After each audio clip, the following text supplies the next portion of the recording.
Hey friends, this is Pierre. Happy Donkey Kong December.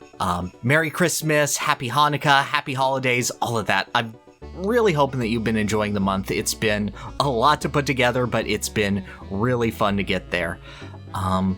This is just a little personal thing, just saying my experience with Donkey Kong, and I get the comment a lot of, why do you devote your adult life to Donkey Kong? So just sort of expressing that, and I felt that, the sort of blog style format is a lot more conducive to that sort of thing, and just a little bit more helpful in getting that out. So if it's not your thing, that's fine. We'll be back tomorrow with the usual, but if it is, just feel free to put it on in the background, and I hope you enjoy, and thank you guys, really. You allow me to do silly and stupid things like this and express all of the things that I want to about this series, about games, about things in general. So, thanks a lot.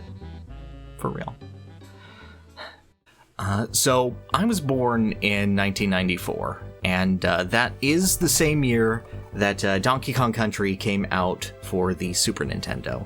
Now, my mom owned a Super Nintendo long before since when I was born, so, and would purchase Nintendo games for it. So there has not been a time in my life where I have not consciously known Donkey Kong, just as a character, as a series, whatever. This is the starting ground, the proven ground, the sort of bedrock on which I found a lot of my knowledge and opinions of video games and media in general on, as I would watch my mom play these games. Fortunately, she was not very good at them, so I got to see those levels, those concepts a lot. I could see what she would get hung up on, what she would get stuck on, the triumphs that she would feel, figuring out where Candy Save Point was in every single world definitively, as we would bash our heads against the obstacles again and again. And of course, that would lead to getting strategy guides to actually figure out how to beat these levels. And as a kid, 2 or 3, growing up with the entire DKC trilogy, I would watch my mom play games, and I would look at the strategy guide, look at those images that were on there, and I would associate those words. I would sound out those words with my tiny understanding of the English language and sound them out and associate them with what I would see on the screen. And through that, along with, Dr. Seuss, that's how I learned how to read. I think I'm one of maybe 1 people in the world that can say that Donkey Kong taught him how to read, but that's true. This is a incredibly foundational character for me, one that's stuck with me, and then it goes beyond that, because eventually you grow up, you grow past the Cat in the Hats of the world, and you start interacting with characters, and that was DK for me. I had Mario and I had Kirby, and I love those characters, I love those games, sure, but Donkey Kong had that special something, had that little edge to him that only really Banjo captured for me otherwise. And, the DKC games are pretty hard on a first playthrough. It's harder to get through them than most games. The controls are really, really nuanced, and it's hard to get to that point, but once you get there, it feels so good, and just the sense of triumph was something I felt even as a kid. Just, being able to. And that's where a lot of my love and passion for video game design, video games in general, for video game characters, just how wonderful and vibrant this cast of characters was. Like, I don't know the backstory of Cranky, but he made me want to learn it. He made me want to appreciate video games more. I never had such a cartoony final boss as King K. Rool coming out with different outfits and whatnot, but he would come back and I would love him every single time. These characters dominated my imagination as a child. I remember when I was a little baby saying my prayers, I would go through the entire cast of Donkey Kong Country one by one until my mother would go, okay, maybe just say all of the Donkey Kong characters. And I would go, okay, all of the Donkey Kong characters, including Donkey Kong, Diddy Kong, Dixie Kong, Clambo. And it would just go on from there. And DK is just what? Sorry, there was a moment when I think I was like 6, and you were playing a Donkey Kong level, and you weren't winning at it, and I felt so terrible that I went out of your room. I said I had to go to the bathroom, and I shut the door, and I dropped to my knees, and I prayed to God outside that you would beat the Donkey Kong level in the name of Donkey Kong. I shit you not, that is something that I did.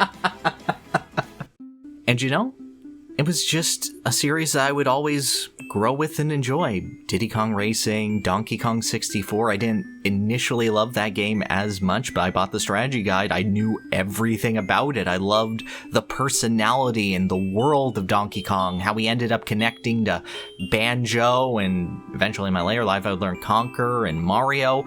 It was so welcoming. It was so enjoyable of a world.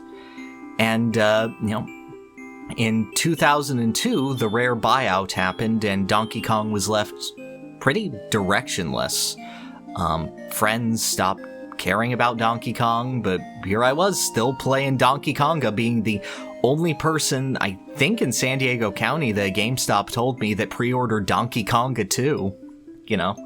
So that counts for something, I guess. I got that feeling that I think a lot of fans of games like Sonic get, where, the franchise is struggling, but you're always seeing the good in it. You're always looking for the good. As I enter my adolescence, as I hit those ugly, ugly middle school years, I'm still clinging on to DK right here. And, that, it means a whole bunch. Despite everything, despite the series' hiatus and hibernations, he's still been there. I always pick him in Mario Kart, Mario Party, Mario Tennis, Super Smash Bros. Eventually, when I wanted to get competitive with Smash Bros., DK is the character that I chose. He's the one that felt the most comfortable for me. He's the one that I felt my growth continue with the character. I felt a deeper appreciation for the game, just as I had gaming in general, by using Donkey Kong. He's the way that I learned how competitive gaming works and how bettering yourself works. Because, I mean, look at me. Sports wasn't ever going to do that. So, DK allowed me to show a way. He was a marker of my growth in my hobbies and, personally as well. And just having this casual, cool character like Donkey Kong himself just meant a whole bunch. The other members of the DK crew, the other characters that I loved as a kid, would fade away, become less of themselves, not appear in games at all. I still miss Chunky. I still want him back, please. But DK ended up always being there. But it gets hard. Sometimes those characters fade into the background, and that was the case for me in about 2010. During that time, my family was going through a rough patch. We, by which I mean we had to flee our home from my father, due to prescription medication abuse and verbal and physical abuse. We fled with whatever we could fit in the car, which, of course, being, 16 at the time, I would load it up with the video games and the precious memories, because survival instinct is a bit skewed when you're 16 compared to the desire for personal, no, but me, though, But, it was a rough time. I didn't know where I was going, what I could be doing. I felt locked within myself. Nowhere to go, just barely figuring it out. And, guess what was announced at E3? Donkey Kong Country Returns, coming out that year. And I know that sounds silly. I know it's demarcating a huge life event by, oh look, the Funny Monkey game came back. But, that's what I needed at the time. When you realize that things won't be the same again. Life will change, life will move on, but things won't be as they were, but they can come back. They still can be good. They still can be great, and they'll be different. Returns is probably my least favorite of the Donkey Kong Country games, but in terms of what I needed at that time, that game was wonderful for me. I really appreciate that. And as time has gone on, I've been a fan of a ton of video game series. Kirby will always mean the world to me. Banjo will always remain one of my favorite games.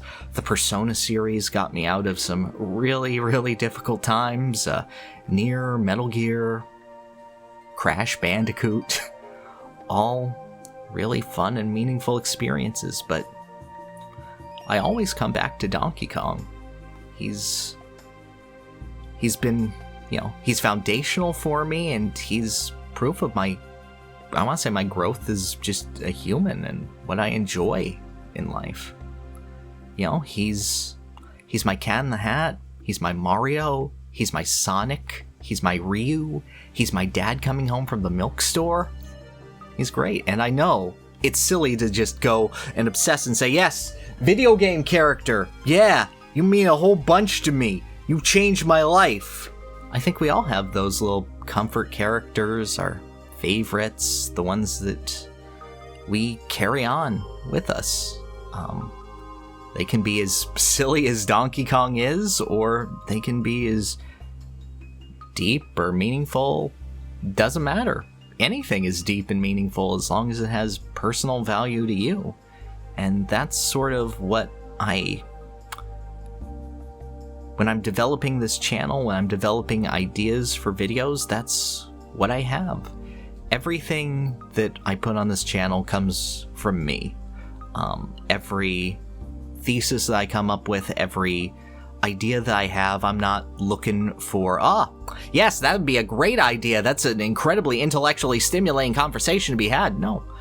Everything that I do, I feel. Every video that I put out, I'm just trying to communicate, what's inside and put that into words and spread that out. And that's a lesson that I learned from just enjoying the Donkey Kong series. Heck, the second video on this channel, when Gooms and I were developing it from a single college thesis video on Gradius 3 into a full channel, was Donkey Kong Country 2.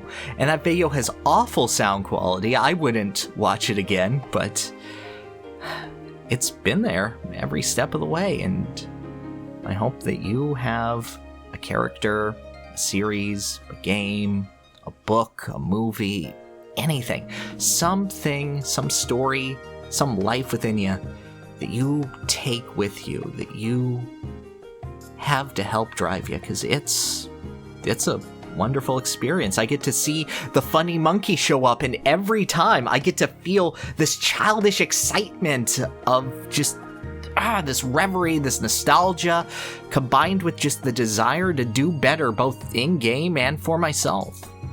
And that's a wonderful feeling. So, that's why I did a Donkey Kong video every day this month. I hope that you enjoy, and truly and humbly, thank you for watching and letting me ramble like this. I'll see you tomorrow for more content, for the rest of the month for more content, and yeah, sincerely, thank you, and I hope you have a wonderful day. Gamers signing off.